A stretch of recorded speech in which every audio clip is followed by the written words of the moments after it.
The moment Ava Delgado entered the sun-drenched cafe that Saturday morning in Colonia Roma, she already carried the familiar weight of disappointment on her shoulders.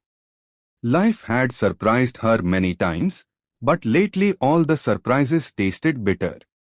Her long, dark auburn hair fell in soft waves over an ochre-colored sweater, and she smoothed it nervously while scanning the small table by the window.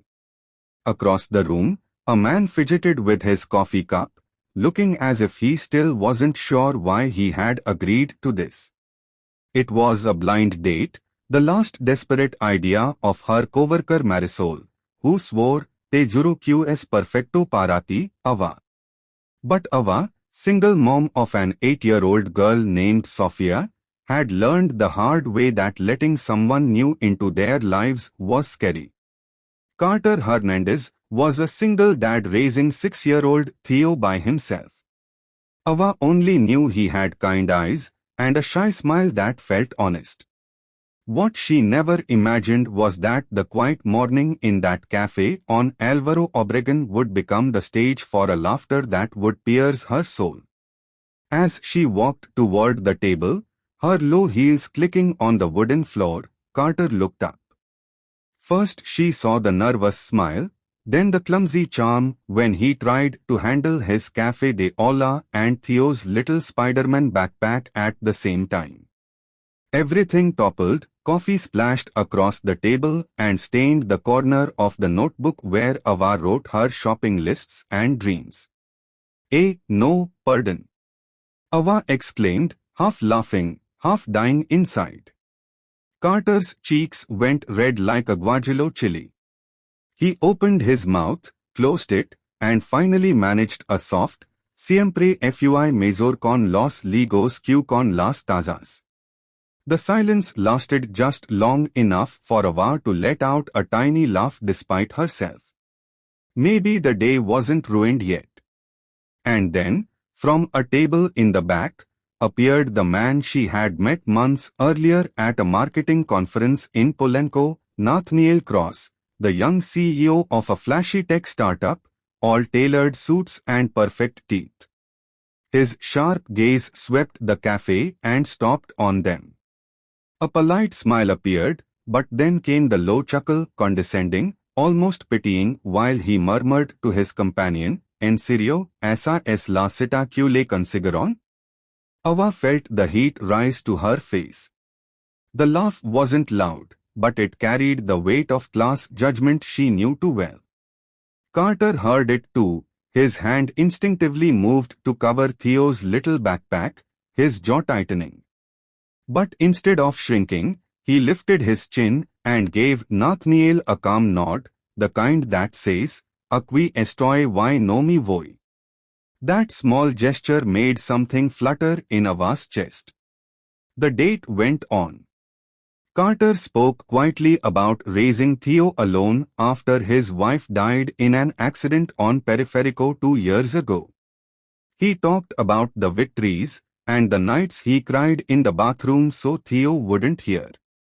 His hands had tiny scars from fixing broken toys and leaky faucets in their little apartment in Narvarte. When he spoke of Theo learning to ride a bike without training wheels, his eyes shone in a way no amount of money could buy. Ava felt the armor she had worn for years begin to crack.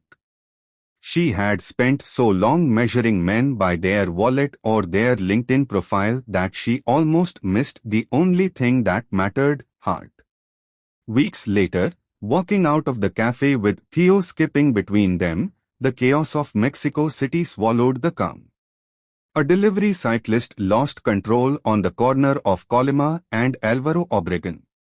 A little boy chasing a soccer ball ran into the street. Everything happened in seconds. Carter didn't think. He lunged, grabbed the child, pushed him toward the sidewalk, and twisted his own body to avoid the bike. He hit the curb hard but got up almost immediately, panting, checking that both kids were safe. Ava's heart stopped and restarted at the same time. The crowd murmured "Que barbaro," and someone started clapping. She ran to him, hands shaking. "Estás bien?" Carter brushed the dust off his jeans and gave her that same shy smile, now mixed with adrenaline. "Sí, solo fue un susto." From the doorway of the cafe, Nathaniel watched with his mouth half open. No laughter this time. The following months were soft and bright like marigold petals. Mornings at Park Mexico, afternoons making tamales in Carter's tiny kitchen while Theo and Sofia painted the table with masa, evenings on the balcony talking about everything and nothing. Ava learned that Carter fixed computers for a living, that he could calm a crying child in 2 minutes, that he never raised his voice, and that he kept a photo of his late wife in his wallet but no longer slept with it under his pillow. One Sunday at the Mercado Medellin, while Theo and Sofia ran to see the piñatas, a gas tank from a taco stand began to leak. The smell hit first, then the screams. Panic spread like wildfire. Carter grabbed both kids with one arm, pulled Ava with the other, and in seconds had them behind a fruit stand, calm voice directing frightened strangers toward the exit. When the firemen arrived, everything was under control and no one was hurt. Ava looked at him, eyes full of tears she didn't bother to hide. Nathaniel was there again, buying organic kale or whatever rich people buy on Sundays. This time he didn't laugh. He just watched Carter carry Theo on his shoulders and Sofia by the hand, and something like respect crossed his face. That night, in Ava's apartment in Condesa, with the kids finally asleep, she sat next to Carter on the couch.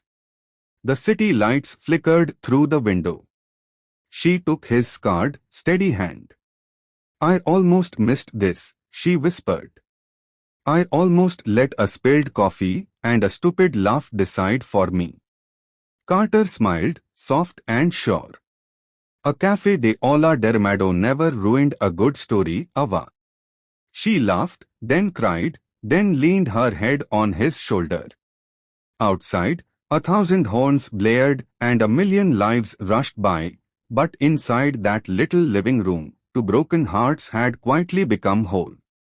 And somewhere across the city, Nathaniel Cross stopped laughing at people he didn't know.